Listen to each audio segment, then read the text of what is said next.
Je suis le Père Cyril de l'abbaye Sainte-Madeleine du Barreau. Je viens vous inviter à nous retrouver sur la chaîne YouTube du diocèse pour méditer avec nous et avec les autres communautés contemplatives du diocèse sur l'attente du Sauveur pendant le temps de l'Avent. Rendez-vous sur la chaîne YouTube du diocèse d'Avignon.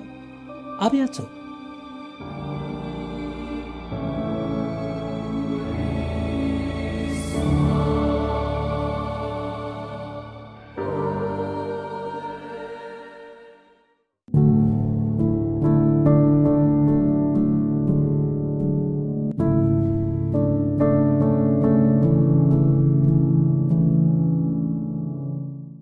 Un salut fraternel à tous et à chacun. Bienvenue au rendez-vous de la parole aujourd'hui.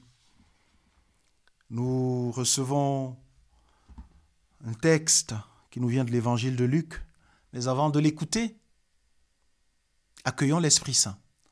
Invoquons-le, qu'il nous aide à permettre au Verbe de se faire chair en chacune de nos vies. Viens, Esprit Saint, emplis le cœur de tes fidèles et allume en eux le feu de ton amour. Envoie ton Esprit, Seigneur, et tout sera créé. Tu renouvelleras la face de la terre.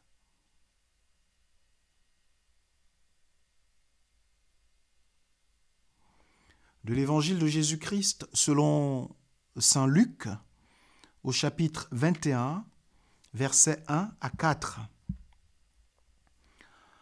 En ce temps-là, comme Jésus enseignait dans le temple, levant les yeux, il vit les gens riches qui mettaient leur offrande dans le trésor.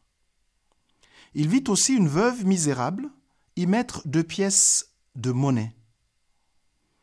Alors il déclara : « En vérité, je vous le dis, cette pauvre veuve a mis plus que tous les autres. Car tous ceux-là, pour faire leur offrande, ont pris sur leur superflu. Mais elle a pris sur son indigence. Elle a mis tout ce qu'elle avait pour vivre. »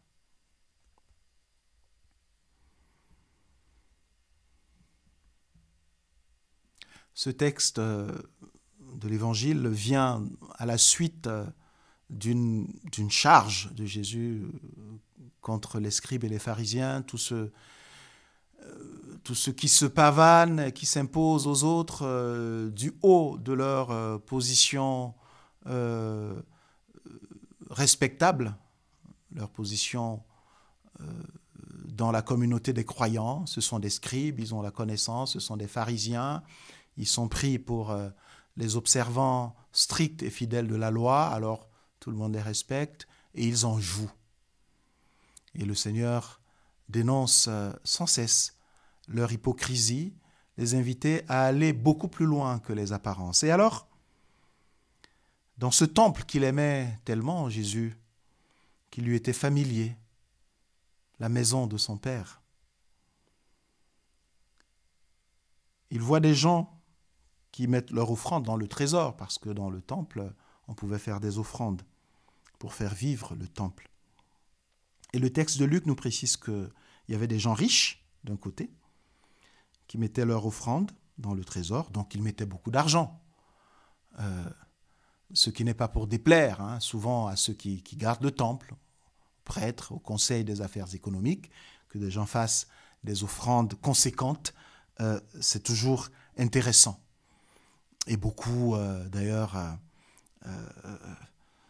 rivalisent de discours, de stratégies pour encourager ces dons généreux.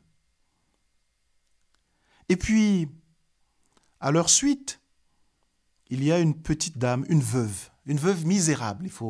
Il faut savoir que c'est un pléonasme dans le contexte de Jésus de parler d'une veuve misérable.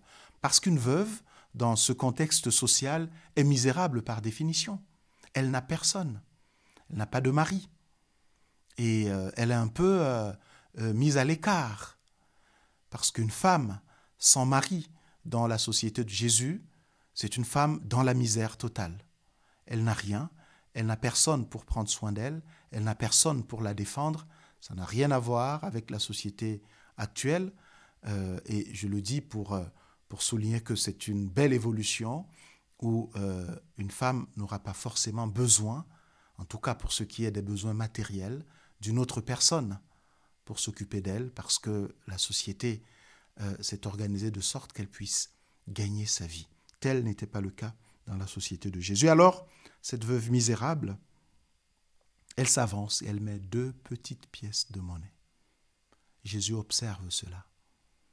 On peut imaginer le regard de Jésus, ce regard d'abord tendre, ce regard doux, mais surtout ce regard qui voit au-delà de ce que tous les autres voient. Parce que qu'est-ce qu'on voit dans une quête, dans un trésor, dans une collecte?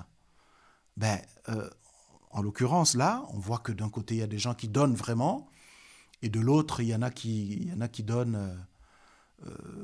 et de l'autre, il y a cette veuve à qui on aurait envie de dire, déjà, tu n'as rien, et tes 2 petites pièces, tu pourrais les garder. C'est ça qu'on voit. Vous imaginez des gens qui donnent des billets ou des gros chèques, des billets de 500 €, et puis derrière, il y a quelqu'un qui vient avec 2 pièces de 1 centime. C'est un peu de cet ordre, ce que Jésus est en train d'observer. Donc imaginez un peu les interrogations que cela peut susciter lorsque il dit cette phrase ahurissante. Cette pauvre veuve a mis plus que tous les autres. 2 centimes, 2 pièces de 1 centime. Elle a mis plus que tous les autres. Mais parce que Jésus, il voit beaucoup plus loin. Qu'est-ce qu'on donne lorsqu'on donne à l'Église? C'est ça la véritable question. Oui, d'accord, on donne de l'argent. Mais au fond, qu'est-ce que le Seigneur attend comme don? Dans la liturgie, il y a l'offertoire. On fait passer des paniers. Et les gens mettent de l'argent, ils mettent ce qu'ils veulent. Il y en a d'ailleurs qui mettent juste pour faire le geste de mettre, qui mettent rien, qui mettent pas grand-chose, qui fouillent leur porte-monnaie pour mettre toutes les pièces rouges qui y traînent et qui ne servent à rien. Et donc, ils ne sentent pas se déposséder de quoi que ce soit. Et la question se pose, qu'est-ce qu'on donne? Qu'est-ce qu'on donne? En fait, à l'offertoire, lorsqu'on donne quelque chose, une partie de notre revenu, derrière cela, c'est notre vie qu'on veut offrir et qu'on veut associer à la vie du Christ qui se donne entièrement. Et en donnant des choses, de l'argent, du temps, c'est de soi-même qu'on donne. C'est ça que Jésus souligne ici.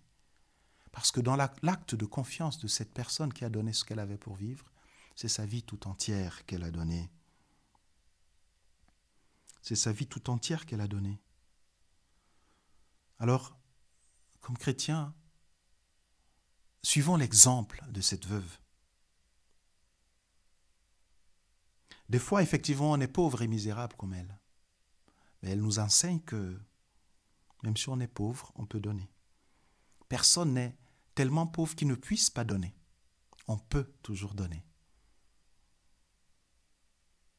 Et il faut arrêter de croire ou de faire croire que seuls les riches sont intéressants, que seuls les riches peuvent donner.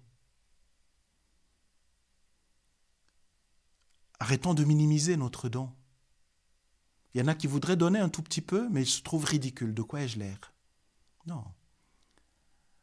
Le Seigneur ne regarde pas seulement ce qu'on donne en termes de quantité. On pourrait même dire que ce n'est pas ce qu'il regarde.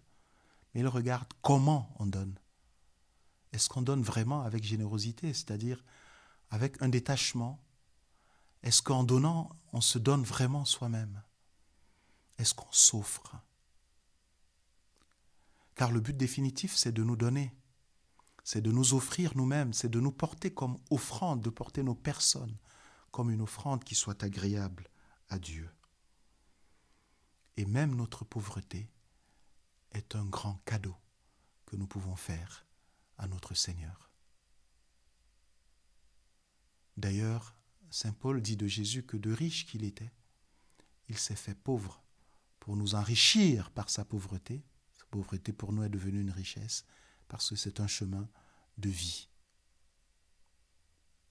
Alors oui, elle a effectivement donné plus que tous.